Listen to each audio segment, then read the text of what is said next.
ஓகேவா?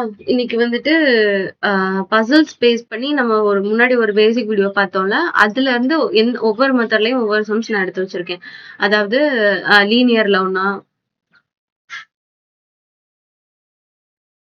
அதாவது லீனியர்ல லீனியர் வச்சு, ஷேப்ஸ் வச்சு, ஃப்ளோர் வச்சு, அப்புறம் டேஸ் அண்ட் மந்த் வச்சுலாம் நம்ம பார்த்தோம். அதுல ஒவ்வொன்றிலயுமே ஒவ்வொரு சம் எடுத்து வச்சிருக்கேன். ஓகேவா? இப்போ இத நம்ம பார்ப்போம். இதுல ஃபர்ஸ்ட் நம்ம puzzles based, seating arrangement based நம்ம ஏதாவது ஒரு சம் சால்வ் பண்ண போறோம்னா, ஃபர்ஸ்ட் அந்த சம்ம எதை பேஸ் பண்ணி இருக்கு? ஷேப் பேஸ் பண்ணியிருக்கா, ஃப்ளோர் பேஸ் பண்ணியிருக்கா, மந்த் பேஸ் பண்ணியா, டேஸ் பேஸ் பண்ணியான்றத நம்ம பேட்டர்ன் என்னன்னு கண்டுபிடிக்கணும். அந்த மாதிரி இந்த சம்ல என்ன சொல்லியிருக்காங்கன்னா, சம் ரீட் பண்ண அதுக்கேத்த மாதிரி நம்ம பேட்டர்ன் போட்டு வந்துடலாம். 6 பீப்புள் இருக்காங்க. ABCDEFன்னு 6 பேருமே 2 ரோல உட்கார்ந்துருக்காங்க. ஒவ்வொரு ரோலையும் வந்துட்டு 3 பேர் உட்கார்ந்துருக்காங்க. ஓகேவா? அப்ப பேட்டர்ன் எப்படி இருக்கும்? 1 2 3 1 2 3 என்ன சொல்லியிருக்காங்க? ஃபேஸிங் ஈச் அதர்ன்னு சொல்லியிருக்காங்க. டைரக்ஷன். அப்போ இந்த ரோல இருக்கவங்க எல்லாம் இங்கிட்டு பார்த்து உட்காந்துருக்காங்க. இந்த ரோல இருக்கவங்க அங்கிட்டு பார்த்து உட்காந்துருக்காங்க. ஓகேவா? இப்ப ஃபர்ஸ்ட் ஹிண்ட நம்ம எப்பவுமே இதுக்கு ஒவ்வொரு ஹிண்ட் வாசிக்கும் போது இந்த டாட்ல இருந்து அடுத்த டாட் வரை வாசிக்கணும். அதுதான் complete sentence. He is not sitting at any of the end row. அப்ப எந்த ரோலையுமே எண்டுல உட்காரலன்னு சொல்லியிருக்காங்க. அப்ப நடுவுல தான் உட்காந்துருப்பாங்க. நம்மளுக்கு பிக்ஸ் பண்ணல. ஃபர்ஸ்ட் ரோல தான் உட்காந்துருக்காங்கன்றத பிக்ஸ் பண்ணல. அதனால வந்துட்டு நான் கீழே எழுதுறேன். ஓகேவா? பிக்ஸ் பண்ணிட்டா இங்க மேல எழுதிடலாம். அடுத்த டாட்ல இருந்து அடுத்த டாட் வர T is sitting second to the left of F. ஓகேவா? இந்த மாதிரி ஒரே சென்டென்ஸ்ல 2 வேரியபிள் வச்சிருந்தாங்கன்னா அதாவது நம்ம ரிவர்ஸ்ல வாசிக்கணும். எஃப்ஓட செகண்ட் லெஃப்ட்ல தான் டி இருக்கான்னு சொல்லியிருக்காங்க. அப்போ எஃப்ஓட செகண்ட் லெஃப்ட்ல 1 2 அங்க டி இருக்கான்னு அர்த்தம். ஓகேவா? இப்போ வந்துட்டு நான் வந்துட்டு என்னோட லெஃப்ட் ஹேண்ட் சைட்ல கரெக்டா எப்படி எழுதியிருக்கேன். அதுக்கப்புறம் வந்துட்டு ஃபேசிங் நார்த், ஃபேசிங் சவுத்லாம் எதுவுமே சொல்லல. அதனால இப்படியே வச்சுக்கலாம். அடுத்து C is sitting next to E and diagonally opposite to டின்னு சொல்லியிருக்காங்க. அப்போ டியோட ஆப்போசிட்ல சி இருக்கான், ஈயோட நெக்ஸ்ட்ல இருக்கான். அப்போ ஈயோட நெக்ஸ்ட்ல சி இருக்கு. அப்போ ஈயோட நெக்ஸ்ட்ல சி இருக்கு, ஆப்போசிட் டு டி. ஓகேவா? அதெல்லாம் நம்ம இப்படி இது வந்துட்டு ஃபர்ஸ்ட் ஹிண்ட், இது வந்துட்டு செகண்ட் ஹிண்ட். ஓகேவா? அதுக்கப்புறம் தேர்ட் வந்துட்டு எஃப்ஓட நெக்ஸ்ட்ல பி இருக்கான்னு சொல்லியிருக்காங்க. அப்போ எஃப்ஓட B is sitting next to F. அப்போ எஃப்ஓட நெக்ஸ்ட்ல பி இருக்கான். ஆல்ரெடி நம்ம எஃப் தெரியும். எஃப்ஓட நெக்ஸ்ட்ல வந்துட்டு ஒரு கேப் இருக்கு. அப்போ இங்கதான் பி. ஓகேவா? அப்போ இது ஃபிக்ஸ் ஆயிடுச்சு. அப்போ ஒரு ரோல இந்த வேரியபிள்ஸ் இருக்குமா? டி பி எஃப் ஃபிக்ஸ் ஆயிடுச்சு. அந்த கிவன் இன்ஃபர்மேஷன் இங்க அப்போ வந்துட்டு இங்க மேல வந்துட்டு இ இல்லைன்னா இங்கதான் இ இருக்கும். ஓகேவா? அடுத்து டியோட ஆப்போசிட்ல தான் இ இருக்கான்னு சொல்லியிருக்காங்க. அந்த basics of the information who is sitting opposite to B. பிக்கு ஆப்போசிட்ல யார் இருக்கான்னு கேட்டிருக்காங்க. ஓகேவா? பிக்கு ஆப்போசிட்ல வந்துட்டு இ தான் இருக்காங்க. அப்போ இ தான் ஆன்சர். இப்போ இன்னொரு வேரியபிளும் வந்துட்டு காலியா இருக்கு. இன்னொரு பாக்ஸும் காலியா இருக்கு. அப்ப மிச்சம் யார் இருக்கா? மொத்தம் 6 பேர்ல மிச்சம் யார் இருக்கா? ஏ தான் இருக்காங்க. இப்போ நம்ம இது எதுக்கு ஃபில் பண்றோம்னா ஆன்சர் கண்டுபிடிக்கிறதுக்கு இந்த ஏ தேவை இல்லதான். இந்த இதுவே போதும் தான். ஆனா வந்து நம்ம ஏன் இது எழுதுறோம்னா சில நேரம் பேங்க் எக்ஸாம்ல எப்படி சொல்லுவாங்கன்னா இந்த ஹிண்ட்ஸ் எல்லாம் ஒன்னா கொடுத்துருவாங்க. ஒரு கொஸ்டின்ல கொடுத்துருவாங்க. இதுக்கு கீழே கொஸ்டின்ஸ் இருக்கும். அடுத்த கொஸ்டினுக்கும் இதே ஹிண்ட் தான் இருக்கும். வெறும் கீழே இருக்க கேட்டிருக்கிறது தான் மாறி இருக்கும். புரிஞ்சுதா? இப்ப இந்த கொஸ்டின்ல வந்துட்டு இது வரன்னு வச்சுக்கோங்க. இந்த எஃப் வரதான் ஹிண்ட். இதுக்கு கீழே இருக்கிறது தான் கொஸ்டின். ஓகேவா? இந்த கொஸ்டின்ல பிக்கு ஆப்போசிட்ல யாருன்னு இருக்கான்னு கேட்டிருக்காங்க. அடுத்த கொஸ்டின் ஃபர்ஸ்ட் ரோல ஃபர்ஸ்ட் ஆள் யார் இருக்காங்க, ஏக்கு ஆப்போசிட்ல யார் இருக்காங்க, இந்த மாதிரி அடுத்தடுத்த கொஸ்டின் இருக்கும். இத பேஸ் பண்ணி தான் அடுத்தடுத்த கொஸ்டின் இருக்கும். அதனால இப்போ ஒரு 8 பேர்த்தோட சீட்டிங் பொசிஷன் அரேஞ்ச் பண்ணுங்க அப்படின்னா 2வது யார் இருக்காங்கன்ட்டு நீங்க செகண்ட் ஹிண்ட்லயே கண்டுபிடிச்சிடலாம். ஆனாலும் நீங்க இது ஃபுல்லாத்தையுமே ஃபில் பண்ணதான் செய்யணும். ஏன்னா இது சும்மா நீங்க ரஃப்ல வந்துட்டு லாஜிக்கலா நீங்க போட்டுட்டீங்க. ஆனா அடுத்த கொஸ்டின் போனா இதர்ல வச்சே அடுத்த கொஸ்டின் கேட்டிருப்பாங்க. அதனால எப்பயுமே இந்த பேட்டர்னை முதல்ல ஃபில் பண்ணிட்டு அடுத்துதான் நீங்க வந்துட்டு என்ன கேட்டிருக்காங்கன்றதுக்கு போகணும். ஓகேவா? ஓகே, அடுத்த சம் பார்ப்போம். இது வந்துட்டு ஃப்ளோர் பேஸ்டு கேட்டிருக்காங்க. நான் ஃபர்ஸ்ட் பேட்டர்ன் போட்டுருவோம்.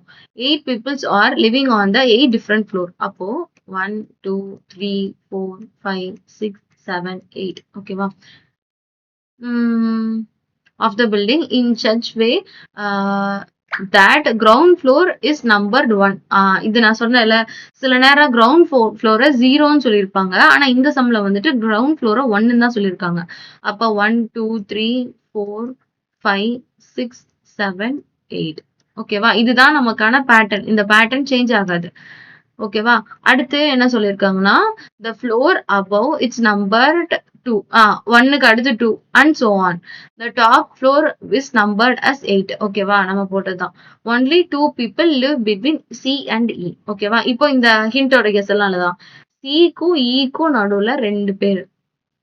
ஓகேவா? இது ஃப்ளோர்னால நான் இப்படி எழுதுறேன். லீனியர்னா இப்படி எழுதியிருப்பேன். Only 2 people live between E and D. E and Dக்கு நடுவுலயும் 2 பேர் இருக்காங்க. E and Dக்கு நடுவுலயும் 2 பேர் இருக்காங்க. ஓகேவா? அடுத்து F lives at the top most floor. இது வந்துட்டு ஷுவரா சொல்லிட்டாங்க. F வந்து டாப் மோஸ்ட்ல தான் இருக்காங்க. அப்போ இங்க நம்ம F போட்டுறலாம். G lives immediately above B.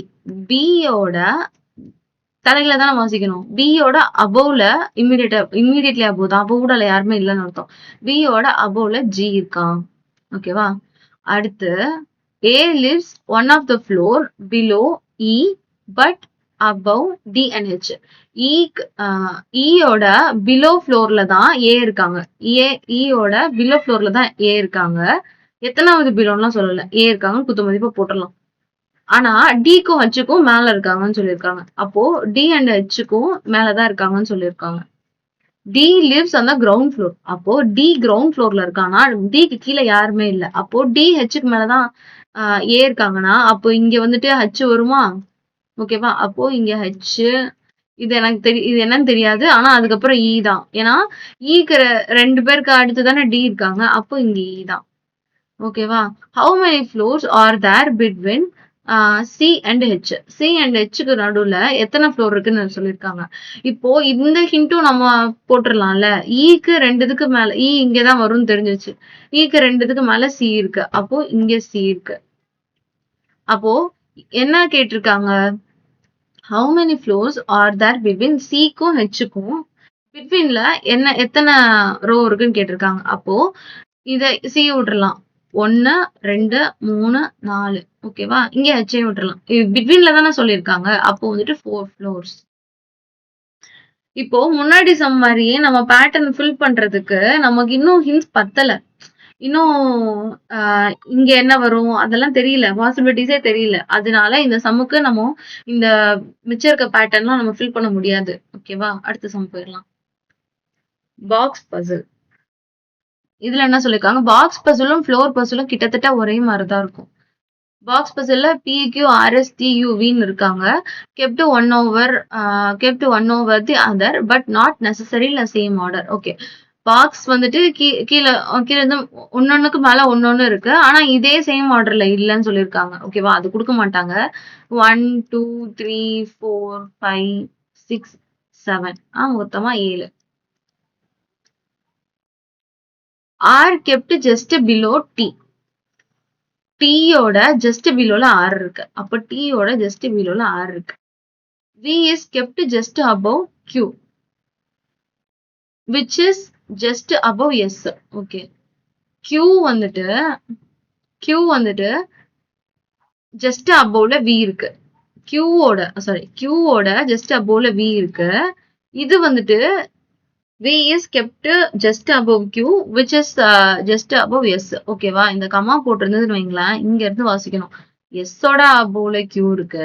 Q ஓட அபோவ்ல V இருக்கு. ஓகேவா? S ஓட அபோவ்ல Q இருக்கு. Q ஓட அபோவ்ல V இருக்கு. Only 3 boxes between V and U. Vக்கும் Uக்கும் நடுவுல 3 பாக்ஸ் தான் இருக்கு. ஆனா மேலையா கீழையான்லாம் சொல்லல. அதனால எழுதிடலாம். 1 2 3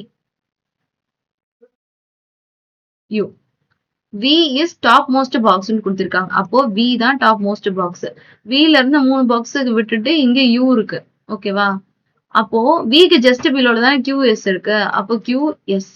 ஓகேவா? இந்த TRக்கு இது சம்பந்தமா போடல. அதனால அது பாத்துக்கலாம். Top most box. Which is the correct position of box P? இப்ப அதுக்கப்புறம் வந்துட்டு வேற எந்த ஹிண்ட்டுமே நம்மளுக்கு தரல. இப்ப TRம் பக்கத்துல தான் இருக்குன்னு சொல்லியிருக்காங்க. ஜஸ்ட் பிலோ தானே கொடுத்திருக்காங்க. அப்ப இங்க T போட்டா இங்க ஊடால U வந்துருச்சு. அப்ப போட முடியாது. அப்போ இங்கதான் Tயும் Rம் வரணும். இப்ப மிச்சம் யார் இருக்கு? ஒரே ஒரு பாக்ஸ் தான் இருக்கு. அதுதான் P. கொஸ்டின் என்ன கேட்டிருக்காங்க? which is the correct position of box P? P யோட கரெக்ட் பொசிஷன் கேட்டிருக்காங்க. இப்போ ஆப்ஷன்ல என்ன கொடுத்திருக்காங்க? immediate below U. யூக்கு கீழ இருக்கான்னு கேட்டிருக்காங்க. இல்ல. Immediately above Q. கியூக்கு மேல இருக்கா? இல்ல. அப்போ second box from the top. இல்ல. அதுவும் இல்ல. Immediately below S. எஸ்ஸுக்கு கீழ தானே இருக்கு. அப்ப இதுதான் ஆன்சர். ஓகேவா? இப்போ இதுவே வந்துட்டு இப்ப பியோட பொசிஷன் வந்துட்டு மேல இருந்து 4த்ன்னு சொல்லலாம். கீழ இருந்து 4த்ன்னு சொல்லலாம். யூக்கு அபோவ்ன்னு சொல்லலாம். ஓகேவா? அதனால வந்துட்டு ஆப்ஷனுக்கு பேஸ் பண்ணி தான் நம்ம எழுதணும். அடுத்து டே பேஸ்டு பர்சன். 5% இருக்காங்க. A, B, C, D, E attend class on one of the 5 days from Monday to Friday. Monday to Fridayன்னு சொல்லியிருக்காங்க. அப்போ Monday, Tuesday, Wednesday, Thursday, Friday. ஓகேவா? On each day, one person attend the class. ஒரு நாளைக்கு ஒரு person தான் attend பண்றாங்க. ஓகேவா? 5 நாள். No class held on Saturday and சண்டேல கிளாஸ் இல்ல. ஓகேவா? மொத்தமா 5 நாள் தான். T attend the class on Monday. T வந்துட்டு மண்டே கிளாஸ் அட்டெண்ட் பண்றாங்க. ஷுவரா சொல்லிட்டாங்க. அடுத்து இ பியோட ஆஃப்டர்ல இ இருக்கான். அப்போ பிக்கு அப்புறம் தான் இ. இம்மீடியட்டான என்னன்னு சொல்லல. ஓகேவா? அதனால நம்ம வச்சுக்கலாம். C does not attend class on Tuesday. டியூஸ்டேல சி வராது. அடுத்து பியோட ஆஃப்டர் ஜஸ்ட் ஆஃப்டர்ல பி. அப்போ ஏவோட ஜஸ்ட் ஆஃப்டர்ல பி. அப்போ இப்படி வரும். Who attend the class on Thursday. யாரு கிளாஸ் Thursday அட்டெண்ட் பண்றாங்கன்னு கேட்டிருக்காங்க. ஓகேவா? நம்மளுக்கு செகண்ட் ஈவென்ட் என்ன கொடுத்திருந்தாங்க? பியோக்கு கீழே தான் இ இருக்குன்னு சொல்லியிருக்காங்க. அப்போ பிக்கு கீழே தான் இ. ஓகேவா? இது வரிசையா 3 இருக்கா? 3 வந்துட்டு இப்போ சி வந்துட்டு இங்க வராது. மிச்சம் நம்மளுக்கு வந்துட்டு சி தான் இருக்கு. இப்போ சி இங்க வராதுன்னு சொல்லியிருக்காங்க. அப்போ இங்க தானே 3 வரலாம். B E. ஓகேவா? அப்போ இங்க வந்துட்டு சி வரலாம். அப்ப Thursday யார் அட்டெண்ட் பண்றாங்க? இ தான் அட்டெண்ட் பண்றாங்க. ஓகேவா? இதுதான் ஆன்சர். நம்மளே கெஸ் பண்ணி அந்த ஒரு பேட்டர்ன் போட்டு வச்சுக்கணும். அதுக்கப்புறம் தான் அவங்க என்ன கேக்குறாங்கன்னு பார்த்துட்டு நம்ம ஃபில் பண்ணிக்கணும். இது மிக்சட் பசில். நான் டிஸ்ட்ரிபியூஷன் பேஸ்ட் சொன்னேன்ல, அது இந்த மாதிரி தான் கேட்பாங்க. ஓகே. என்ன சொல்லியிருக்காங்கன்னா, ஒரு வேரியபிள் சொல்லியிருக்காங்க, ஒரு சிட்டி சொல்லியிருக்காங்க, ஒரு வெஹிக்கிள் சொல்லியிருக்காங்க. ஓகே, நம்ம அப்படியே எழுதிக்கலாம். ஆர் வந்துட்டு இது வந்துட்டு பர்சன்.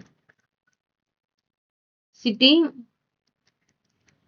டிரான்ஸ்போர்ட். இதுல ரொம்ப சிம்பிளா இருக்கு. இதோட நிறைய கஷ்டமானதெல்லாம் கேட்பாங்க. ஏன்னா அது ஒரு பேட்டர்ன் கேட்டாதான் அதை வச்சு அவங்க 4 கொஸ்டின் கேட்பாங்க. ஓகேவா? ஆர் வந்துட்டு பெங்களூருக்கு போறான் கார்ல. கியூ வந்துட்டு கொல்கட்டாக்கு போறான் ஃபிளைட்ல. எஸ் வந்துட்டு போட்ல போறான். எங்க போறான்னு சொல்லல. டி வந்துட்டு ட்ரெயின்ல போறான். டி வந்துட்டு ஹைதராபாத் போறான். The person going to Delhi do not travel by boat. டெல்லிக்கு போறவங்க போட்ல போலன்னு சொல்லியிருக்காங்க. அப்போ போட்ல போலன்னா ட்ரெயின்ல தான் போயிருப்பாங்க. கொஸ்டின் அதுதான். Who went to Delhi? அப்ப யார் டெல்லிக்கு போனா? டி தான் போறாங்க. ஓகேவா? இவ்வளவுதான் ஆன்சர். இது வந்துட்டு அதான் இது சிம்பிளா இருக்கு. நல்லா டஃப்பானதெல்லாம் கேட்பாங்க. எனக்கு அது கிடைக்கல. அதனாலதான் என்ன சம்மம் ஆல்ரெடி ப்ரீவியஸா கேட்டிருக்காங்கன்றது எக்ஸாக்டா கிடைக்கல. ChatGPT அப்பப்போ தப்பா சொல்லுது. அதனால வந்துட்டு இந்த சம் எடுத்தேன். நான் அடுத்த ஏதாவது சம் வந்துட்டு இது பேஸ் பண்ணி பார்த்தா ஷார்ட்ஸ்ல போடுறேன். ஓகே. இப்போ நான் வந்துட்டு டெலகிராம் சேனல் ஓபன் பண்ணியிருக்கேன். அதுல வந்துட்டு நீங்க பிராக்டிஸ் பண்றதுக்கான சம்ஸ் வந்துட்டு நான் அதுல போஸ்ட் பண்றேன். அதே மாதிரி இந்த சால்வ் பண்ண இந்த பிடிஎஃப்ஐயுமே நான் போஸ்ட் பண்றேன். நான் டிஸ்கிரிப்ஷன்ல லிங்க் கொடுத்துருக்கேன். அதை பார்த்து ஜாயின் பண்ணிக்கோங்க. தேங்க்யூ.